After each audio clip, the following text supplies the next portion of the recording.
Hey guys, Hidrugon here, and today I've got an interesting video for you all. I've got another review, but this time I'm taking a different take on it. This review is going to be called In Defense of the Greed Island OVA. Now, I've seen a lot of hate for the Greed Island OVA, and to be honest, I don't get it. I almost question if the people hating on this OVA have even seen it, because lots of people say that it's worse than the 2011 Greed Island anime. I mean, I don't agree, but, I can see that. But there's other people just straight up claiming it's trash, it should have never been aired, and that it is somehow the worst Hunter x Hunter content we have. And now I completely disagree, but I think I know why that sentiment is so popular and runs so rampant in the community. My guess is, first of all, the art style. It's when they first switched over to digital. Of course, we know in the 1999 anime, it was one of the last animes where everything was hand-drawn, giving it that silky, smooth, aesthetic feel to it. And in 2011, they'd of course mastered by then the animation of the digital style, making it feel crisp. And to be honest, even now, the Hunter x Hunter 2011 anime is one of the best looking animes there is. Maybe just Jujutsu Kaisen, Demon Slayer, and a few others are better looking, but really, it's really held the test of time, whilst the Greed Island OVA, it hasn't held up as well. But that being said, I don't think it's bad. Yes, sometimes it's oversaturated and sometimes things do look a bit like they're popping as if it's a YouTube thumbnail that's not been done particularly well. But I don't think for that single flaw, people should just discount it altogether. In fact, I love the Greed Island OVA. But I have to admit, the first episode is probably the weakest in all of Hunter x Hunter. It's a very weak first episode that made me even question, were those people right? Is this really a trashy OVA? Because the first episode, first of all, the colors are way out of proportion. Everything's way too oversaturated. Just artistically, it's not nice. And secondly, the pacing is very slow and it's just very draggy. Things don't feel like they're accelerating. We get a lot of, Kurapika being ill, but it stays on it for a bit too long. We just get to the start of the auction and it really feels like, wow, the pacing's really taken a dump. But no, we get to episode 2 and it's one of the best episodes in the entirety of Hunter x Hunter. I made the top 10 episodes in the 2011 anime, and this would probably rank itself in the top 10. Episode 2 is absolutely exhilarating. In episode 2, of course, we see the Phantom Troop, we see the auctions being won, and we get this moment where Gon and Killua are genuinely in a situation where they feel like they're stagnant. They're looking for self-growth. And we get this nice introspective from both of them where we really connect to their characters. And as they learn that they can have their own hatsus and special powers, there's this sense of genuine excitement. A sense of genuine excitement that I've never felt in any other part of the series. The feel of anticipation is so immense. The build-up, even that slow episode, the build-up to Greed Island felt so much more grand and so much more immense. First of all, because of the 1999 series, which had a slower pacing and focused more on Greed Island, but also about how it built up to it. Was 2011, we just enter the game and it starts off. So this was incredible, and I felt that it hit its stride, and that stride never left again. I thought the OVA really conveyed Greed Island well. The kind of sense of adventure, the sense of fun. We see a lot more about Greed Islands, even more so than the manga, which is the thing I found most surprising. Because of course in the manga, we had manga panels just about all the different cards. But here we really get to experience all the cities, all the people. We get to see things just for the sake of seeing them. And I think this really helps Greed Island feel like its own setting in its own pace. And also the pacing was slower, and that helped us to really digest everything that was happening. We saw the slow evolution of Gon and Killua until they met Bisky. And then afterwards, when they meet Bisky, it really picks up. It starts to become some of the best Hunter x Hunter content there is. Everything happens at the perfect time. And we even get this moment that, yes, it's filler, but it just adds to the context of Greed Island. We see characters that don't matter to the series. We see things that don't advance the plots. And normally, this would be a massive, massive downturn. This would just destroy the pacing and the importance. But here in this sense of adventure, this new world, it helps to legitimize the game. We see this man who's been stuck in Greed Island and is just genuinely there trying to steal Gon and Killua's cards to pay for his groceries. That's just like, wow, okay. The game feels more real. It's got its own ecosystem. And that's something that I praised the 99 anime of doing, was utilizing the side characters, the NPCs, to enhance and make the situation more realistic. And the same thing happens with the Phantom Troop. We see more of the Phantom Troop in Greed Island. We see, of course, the Sphinx and Phaeton group. We see Shinnok, Shizuku, and Kotopi. And afterwards, we got Hisoka and Crollo. And for all three of these groups, we see more of them. We see more of their deductive reasoning. And it just helps to solidify the setting.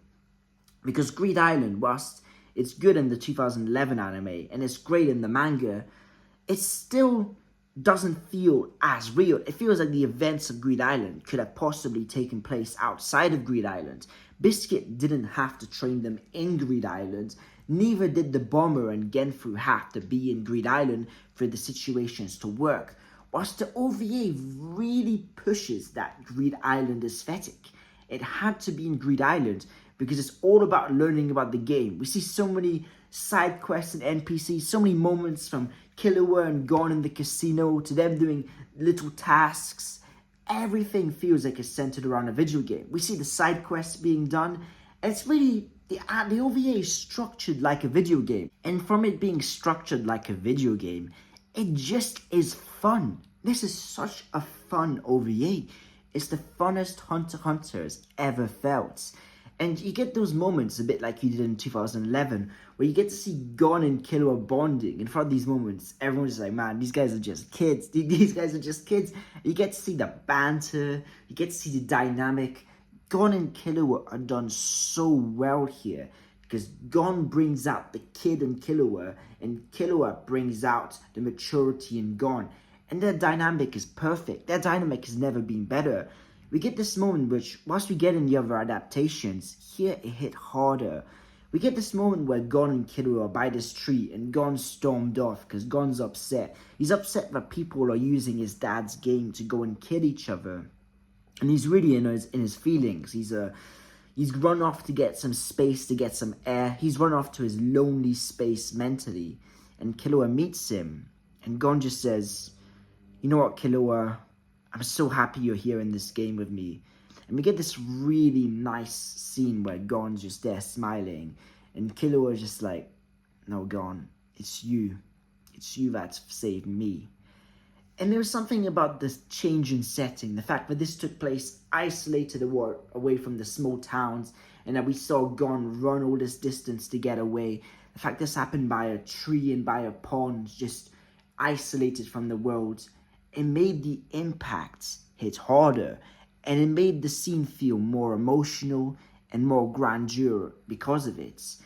And the banter doesn't just go from Gon and Killua. There's so much more humor. The humor is done so well. We got the NPC who's like, come back again with the cards. And the Killua's like, no, this guy again. We've got that famous gif, of course, when Killua's talking to Biscuit. He's like, you don't tell us what to do. It's so much fun. I love the Greed Island OVA. It may not be the best written, the best executed, but my golly gosh, is it fun. The fact I even used the word golly gosh should show you just how much it's worth watching. So whilst the first episode is slow, the beginning of the Greed Island OVA, the first 3 episodes do a great job of establishing the setting and of making us really in the mood for this new video game-esque adventure. The middle of it is a masterpiece. It does a really good job of showing us the progression of Gon and Killua and the intermingles of their relationship and of the world in general, and of how Gon and Killua really have something special between them. It really puts the highlight on Gon and Killua, and I thought this was great because whilst the 2011 anime did it, this is the first time 1999 did that too, and I thought that it did it even better. So going on, of course, to the ends, and at the end, of course, we've got the end of the OVA where they're fighting the guy with the scissors. I forgot his name, and that was great because we get to see the evolution. And that's something, because we focus so much on Gon and Killua, their progress feels that much more real. We see the struggle at the beginning of them trying to get the Hatsus, and afterwards, just how overwhelmingly powerful they become. And there's only a few moments where I felt the pacing was a bit slow. Like that moment where, of course, I told you the thing I was praising about the guy who's stuck in the game and he's trying to, pay his rent and stuff like that.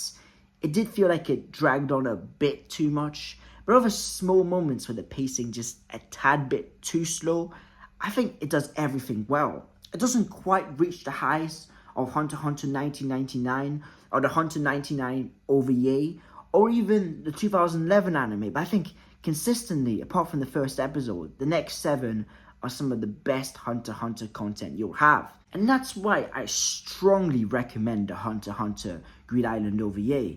I'd give this an 8 out of 10, to be honest.